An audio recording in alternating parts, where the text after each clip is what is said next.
Hello viewers, स्वागत है आप सभी का मेरे यूट्यूब चैनल स्कूल ट्यूशन गुरुजी में। आज हम बात करें कार्यपत्रक 68 की, जो कि 16 दिसंबर के लिए जारी किया गया है। ये कक्षा 9 का विज्ञान विषय कार्यपत्रक है। यहाँ बच्चे अपना नाम लिखेंगे और यहाँ अपने कक्षा अध्यापक का नाम लिखेंगे। बच्चों, हमारा पाठ चल रहा है कार्य तथा ऊर्जा, और आज हम पढ़ेंगे स्थिर ऊर्जा के बारे में। तो चलिए देखते हैं, जानते हैं, समझते हैं कि स्थिर ऊर्जा के बारे में आपका ये पाठ क्या आपको बताने की कोशिश करता है और आपके कार्यपत्रक में आपके लिए नया क्या खास है। तो चलिए शुरू करते हैं बच्चों। एक खींचे हुए रबड़ या धनुष की खींचती हुई डोरी में किस प्रकार की ऊर्जा होती है? इसमें एक अलग प्रकार की ऊर्जा होती है जिसे स्थिर ऊर्जा कहते हैं। किसी वस्तु में उसकी आकृति या स्थिति के कारण उपस्थित ऊर्जा को स्थिर ऊर्जा कहते हैं। धनुष की डोरी को खींचने पर हमारे शरीर की पेशीय ऊर्जा धनुष की डोरी में स्थिर ऊर्जा के रूप में स्थानांतरित हो जाती है। तीर को छोड़ने पर यह गतिज ऊर्जा में बदल जाती है और धनुष अपनी सामान्य स्थिति में वापस आ जाता है। यानी कि हमारी जो पेशीय ऊर्जा है, हमारी जो मांसपेशियों की ऊर्जा है, वो क्या करती है? इसे खींचने पर स्थिर ऊर्जा को उत्पन्न करती है, और जब इसे छोड़ दिया जाता है, यानी कि धनुष में से तीर आगे बढ़ जाता है, तीर आगे जब चल जाता है तो उसमें गतिज ऊर्जा आ जाती है बच्चों। चलिए आगे बढ़ते हैं। किसी ऊंचाई पर वस्तु की स्थिर ऊर्जा।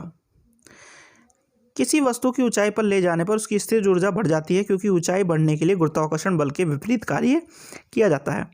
अंततः इसे गुरुत्वाकर्षण स्थिर ऊर्जा भी कहते हैं, यानी कि इसे गुरुत्वाकर्षण स्थिर ऊर्जा भी कहते हैं बच्चों। आगे है, यदि वस्तु का द्रव्यमान m, माना कि इसे एक ऊंचाई तक ले जाया जाता है h, तो वस्तु को उठाने के लिए लगा न्यूनतम बल वस्तु का भार mg के बराबर होगा। अतः वस्तु पर किया गया कार्य उसकी स्थिर ऊर्जा के बराबर होगा। वस्तु पर किया गया कार्य w बराबर बल गुणा विस्थापन। तो विस्थापन यहाँ पे ऊंचाई है, तो mg गुणा h। इसीलिए वस्तु की गुरुत्वाकर्षण स्थिर ऊर्जा EP बराबर m गुणा g गुणा h। स्थिर ऊर्जा का मात्रक भी जूल यानी J होता है बच्चों। चलिए आगे बढ़ते हैं।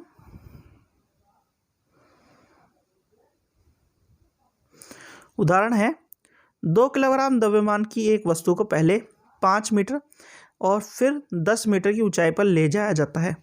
दोनों स्थितियों में वस्तु की गुरुत्वाकर्षण स्थिर ऊर्जा में अंतर निकालिए। तो G बराबर 10 मीटर प्रति सेकंड स्क्वायर।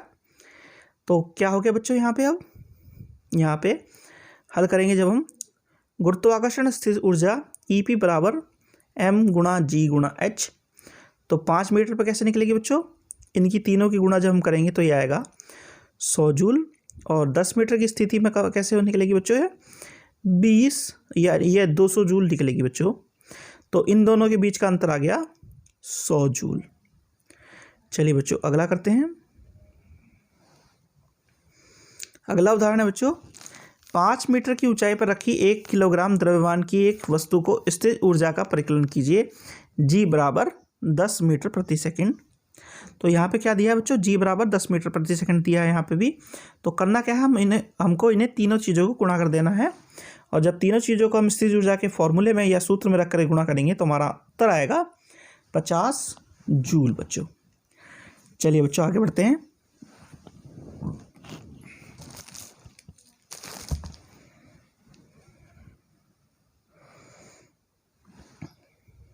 पहला है, किसी वस्तु की स्थिर ऊर्जा केवल उसकी ऊंचाई पर ही निर्भर करती है, चाहे वह किसी भी पथ से उस ऊंचाई पर पहुंचा हो।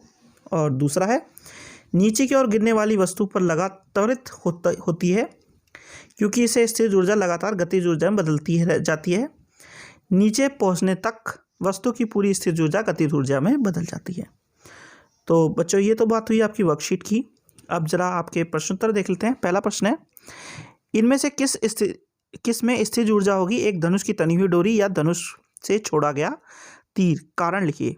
तो बच्चों धनुष की तनी हुई डोरी में स्थिर ऊर्जा होगी, क्योंकि जो हमारी मांसपेशियां हैं उसे खींच करके क्या कर रही हैं, उसमें स्थिर ऊर्जा भर रही हैं, क्योंकि स्थिर ऊर्जा जो होती है वह निर्भर करती है उसके किस पे, जो पथ है या जो स्थिति है उसके कारण जो ऊर्जा होती है वह कहलाती है स्थिर ऊर्जा बच्चों।